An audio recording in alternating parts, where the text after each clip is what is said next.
Guys ഇപ്പോൾ iPhone 14 series ഇറങ്ങിയപ്പോൾ അതിലത്തെ മെയിൻ ഹൈലൈറ്റ് അതാണ് ആ ഒരു 14 സീരീസിനെ പ്രോ ആക്കിയത്. ഓക്കെ, ആ ഒരു ഫീച്ചേഴ്സ്, അതായത് ആ ഒരു ഡൈനാമിക് ഐലൻഡ് ഒഫീഷ്യലി നമ്മുടെ ആ ഒരു റിയൽമി ചെറുതായിട്ടൊരു പോൾ എന്ന രീതിയിൽ ഇട്ടായിരുന്നു. പോൾ നമുക്കറിയാം, ചെറിയ വോട്ടിംഗ് സെറ്റപ്പ്. ഇനി വരാൻ പോകുന്ന റിയൽമി ഡിവൈസസിലൊക്കെ ഈ ഒരു ഡൈനാമിക് ഐലൻഡ് കൊണ്ടുവന്നാൽ എന്തായിരിക്കും എന്നാണ് ആ ഒരു പോളിൻ്റെ മെയിൻ സാരാംശം എന്ന് പറയാൻ.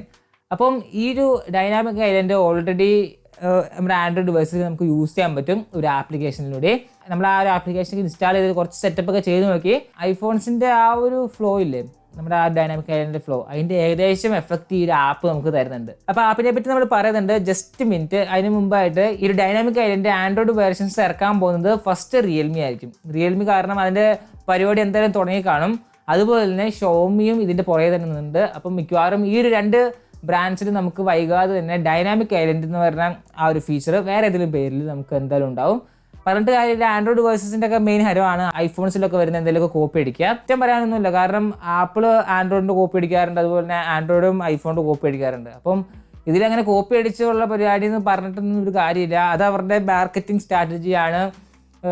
നമ്മൾ ഇതൊക്കെ കണ്ടുകൊണ്ടിരിക്കുന്നു, സാധനങ്ങൾ വാങ്ങുന്നു, വേറെ ഒന്നും നമുക്ക് പറയാനും ആവശ്യമില്ല. നമ്മൾ പറഞ്ഞാലും ആര് കേൾക്കാൻ. അപ്പോൾ എന്തായാലും ഈ ഒരു ഫീച്ചേഴ്സ് എന്തായാലും ആൻഡ്രോയിഡിലും വരും. ഇപ്പോൾ അതിൻ്റെ ബാക്കിൽ വേണ്ടി വർക്ക് ചെയ്യുന്നത് നമുക്ക് അറിയാൻ പറ്റിയത് റിയൽമിയും ഷോമിയും ആണ്. അപ്പോൾ ആ ഒരു ആപ്പിൻ്റെ പേര് ഡൈനാമിക് ഐലൻഡ് ഡൈനാമിക് സ്പോട്ട്, അങ്ങനെയൊക്കെയാണ് അതിൻ്റെ ആപ്പിൻ്റെ പേര്. അപ്പോൾ ഇതിൻ്റെ ഡെവലപ്പർ എന്ന് പറയുന്നത് ജവോമോ എന്ന് പറഞ്ഞ ഒരു ഡെവലപ്പറാണ്. ഓക്കെ, അപ്പോൾ ഈ ഒരു ഡെവലപ്പറിൻ്റെ ഈ ഒരു ആപ്പാണ് ഞാൻ യൂസ് ചെയ്തത്. അത്യാവശ്യം പ്രോ ലെവലായിട്ടുള്ള എക്സ്പീരിയൻസ് ആണ് നമുക്ക് കിട്ടുന്നത്. ആ ഒരു ഡൈനാമിക് ഐലൻഡിൻ്റെ ഫ്ലോ എങ്ങനെയാണോ അതിൻ്റെ പൊടിക്ക് കുറവാണ്, ഫ്രെയിം ഡ്രോപ്സ് ഒക്കെ ഉണ്ടെങ്കിലും നമുക്ക് ഏകദേശം ആ ഒരു ഐഫോണിലെ എഫക്റ്റ് നമ്മുടെ ആൻഡ്രോയിഡിലും ഈ ഒരു ആപ്പ് വഴി കൊണ്ടുവരാൻ പറ്റുന്നുണ്ട്. അപ്പോൾ ഈ ഒരു ആപ്പ് ഡൗൺലോഡ് ചെയ്യുമ്പോൾ നമുക്ക് കുറച്ചധികം പെർമിഷൻസിൻ്റെ ആവശ്യം വരുന്നുണ്ട്. അത് അലോ ചെയ്ത് കൊടുക്കുക. കുറച്ച് എഫക്റ്റ് കൂടിയ പെർമിഷൻസ് ഒക്കെയാണ്. പക്ഷേ ഈ ഒരു ആപ്പ് പറയുന്നത് ഈ ഒരു ആപ്പിൽ ഇൻ്റർനെറ്റ് ആയിട്ട് ആക്സസ് ഇല്ല, അതുകൊണ്ട് തന്നെ നിങ്ങളുടെ ഡാറ്റ ഒന്നും എടുക്കില്ലെന്നാണ് പറഞ്ഞിട്ടുള്ളത്. അത് എത്രത്തോളം സത്യമാണെന്ന് നമുക്കറിയില്ല. അപ്പോൾ എന്തായാലും അങ്ങനത്തെ പെർമിഷൻസ് ഒക്കെ നിങ്ങൾ കൊടുക്കാൻ ഓക്കെ ആണെങ്കിൽ എന്തായാലും ട്രൈ ചെയ്ത് നോക്കാം. ഓക്കെ, അപ്പോൾ എന്തായാലും ഇതിനകത്തുള്ള ഓപ്ഷൻസിൻ്റെ കാര്യം പറയുകയാണെങ്കിൽ നമുക്കിവിടെ notification, popup settings, rating, help, pro എന്ന ഒരു വേർഷൻ കൂടി വരുന്നുണ്ട്. ഓക്കെ, ഇപ്പോൾ നോട്ടിഫിക്കേഷൻ്റെ കാര്യം നോക്കിക്കഴിഞ്ഞ് കഴിഞ്ഞാൽ നമുക്ക് ആപ്സ് ഒക്കെ എല്ലാം ഓണാക്കി ഇട്ട് കഴിഞ്ഞ് കഴിഞ്ഞാൽ അതിൻ്റെ എല്ലാ നോട്ടിഫിക്കേഷനും ഈ ഒരു പിൽ ഷേപ്പിൽ നമ്മുടെ ഡൈനാമിക് ഐലൻഡിൽ എങ്ങനെയാണോ അതുപോലെ വരും. ഇനിയിപ്പോൾ ഇതിൻ്റെ ഫംഗ്ഷൻ എങ്ങനെയാണെന്ന് ചോദിച്ചു കഴിഞ്ഞാൽ ഈ ഒരു നോട്ടിഫിക്കേഷനൊക്കെ വരുമ്പോൾ, ഉദാഹരണത്തിന് മെസ്സേജ് ആപ്പിൽ ഒരു മെസ്സേജ് വന്നെന്ന് വിചാരിക്കുക, അല്ലെങ്കിൽ വാട്സപ്പിൽ ഒരു മെസ്സേജ് വന്നെന്ന് വിചാരിക്കുക. ഇപ്പോൾ അത് നെക്കി പിടിച്ച് കഴിയുമ്പോൾ മെസ്സേജ് ഇങ്ങനെ വലുതായി വരും. ഓക്കെ, അതാണ് ഇതിൻ്റെ മെയിൻ ഫംഗ്ഷൻ എന്ന് പറയാൻ.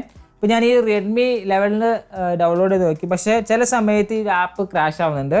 കാരണം നമ്മൾ ഓൺ ആക്കിയിട്ടാലും നോട്ടിഫിക്കേഷനൊന്നും വരുന്നില്ല, എന്തോ എററാണ്. ഓക്കെ, അപ്പം ചില ഡിവൈസസിലൊക്കെ ചിലപ്പോൾ സപ്പോർട്ട് ചെയ്യാൻ ചാൻസ് കുറവാണ്. അപ്പോൾ എന്തായാലും താല്പര്യമുള്ളത് ട്രൈ ചെയ്ത് നോക്കാം. ഞാൻ ഒരിക്കലും റെക്കമെൻഡ് ചെയ്യുന്നില്ല, കാരണം കുറച്ചധികം പെർമിഷൻസ് ഒക്കെ ഇതിന് ആവശ്യമുണ്ട് വർക്ക് ചെയ്യാനായിട്ട്. അപ്പോൾ അതുകൊണ്ട് തന്നെ എനിക്ക് വലിയ ത്രില്ലൊന്നും ഇല്ല ഇതിൽ.